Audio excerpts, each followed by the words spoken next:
Hello everyone, this is the project that we're going to be working on today is to add a can light over the bathtub.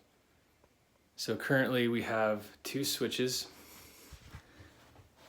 and one is for the light and one is for the fan. So we're going to add a third switch to control the new can light that's going to go up in the ceiling.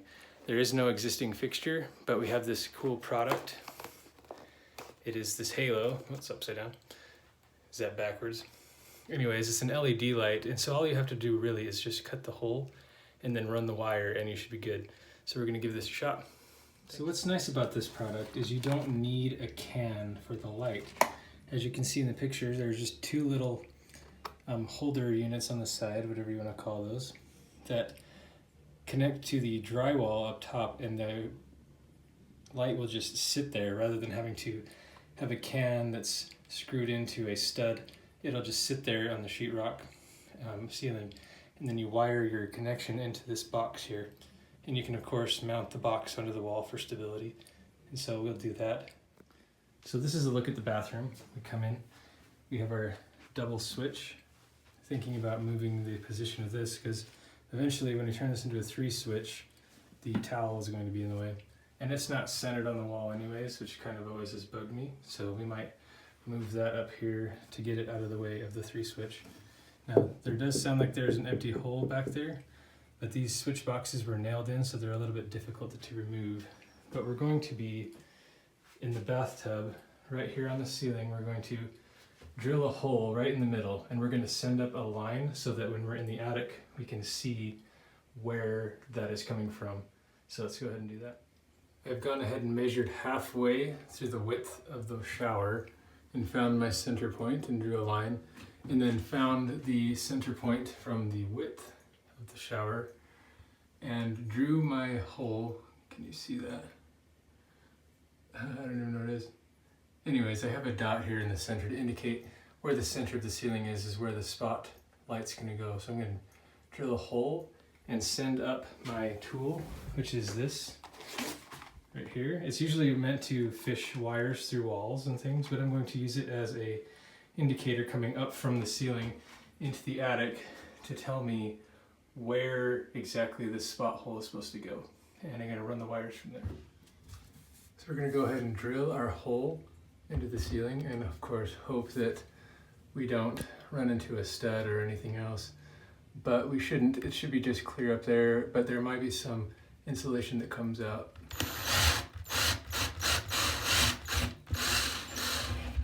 Good, I haven't hit anything. So the hole's a little small. I didn't make it too big, but we're going to send up our little wire unit up there to see if we can find where this is in the attic.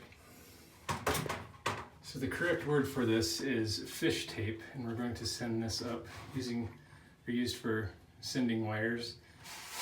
And we're going to use our fish tape and put it through this hole and see if we can't find it in the attic where it's coming from. Requires 2 hands kind of operation. Alright, so the fish tape has been ran through, so I pushed it up quite far, so when we go up to the attic we should see some little metal rods sticking up out of the insulation. Okay, we are up in the attic, and I'd recommend getting one of these little headlights, because when you're up in the attic you have to grab onto these beams and make sure you don't step through the roof like you see in like Christmas Vacation. So we want to be safe with that. And so a headlight really comes in handy. So let's see if we can find this fish tape. So you can see the fish tape coming up right there through the insulation. It's actually a bit further back than I had anticipated. So we're going to go over there and clear out the insulation so we can cut a nice hole for the can light to sit. So here is our hole, and you can see that it's really close to that 2x4 right there. So we are not going to be able to put the can light exactly center in the shadow. It's going to have to sit back towards the wall a little bit, but there is at least some room to cut a nice hole in here. Now I could do that from the bottom, but because I don't know, well, I don't want to try to calculate where this stud is from underneath. I'm going to come back up here and cut my 6-inch hole for my can light to drop in right there. So we opened up our can light. I was just curious if it came with some kind of cutting diagram inside the box, just for fun. But you'll see that this is how it's going to sit up on that ceiling. These little clips are going to hold it up and flush. And you don't have to create or mount a separate can unit. It just all is in one piece. The unfortunate thing though is if this does go out, you of course would need to buy a whole new unit. But it's a lot easier than trying to install a can light fixture and then the can housing itself in the attic. So I actually decided to just use this piece of cardboard as my circle so that it's the right size. We already know that it would fit flush. So I'm going to go ahead and use this as a template to draw my circle so that I can begin cutting out the ceiling.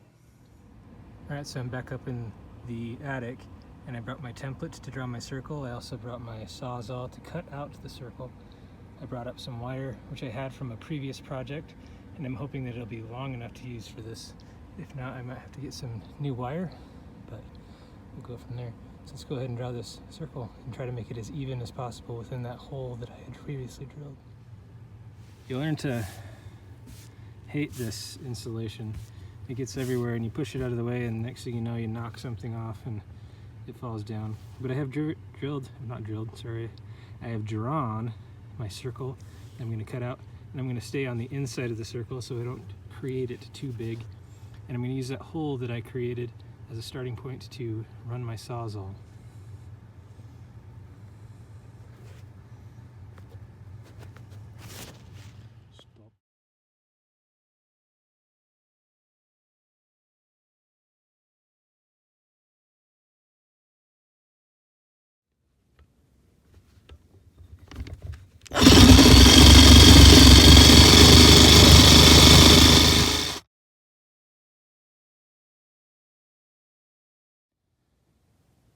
Alright, that was more of a pain than I had anticipated. The dust from the drywall kind of was getting and covering the line, and all the insulation kept falling off and covering the line, and so it took a little bit of time, but we got a nice hole here where our light's going to sit. So I went ahead and ran my wire through the hole, but I'm not quite sure the wire's going to be long enough. So before I get too far, I'm going to take this electrical box out and see if I can't make sure that this wire is going to fit the length that I need it to. Otherwise I'm going to need new wires. But what I'm going to do is split the power that's coming up into the light switch, and I'm going to make that, I'm going to split it into the new switch so I don't have to run new wires to the breaker. I'm just going to go off the existing wires into the new switch, and I'll show you how I do that. Hopefully it works. I flipped the fuse for this room and apparently the power to that is not on the same fuse. So at least I have some help light that I can use. But I'm going to go ahead and take this box out as best I can, trying to not damage the drywall, and I will try to find and make sure that the wires that are running down are the right ones that I found up in the attic, and make sure that my line is long enough for the new light. Since I have power to that outlet, I brought in this nice, it's a wellness light that my wife got me for my birthday, or sorry, for Christmas, and lets me get some more light on this. So it's kind of a mess of wires. I'm really not sure which one's what. There's 3 coming in. It splits to, this was the fan, this was the light, and then this is my new light coming down that I ran. So the cord is long enough, that's great. It's just barely long enough too. So I have to try to figure out this mess of cords, and I need to cut this box and get the wires out of this old box so I can replace it with this new 3-gang box.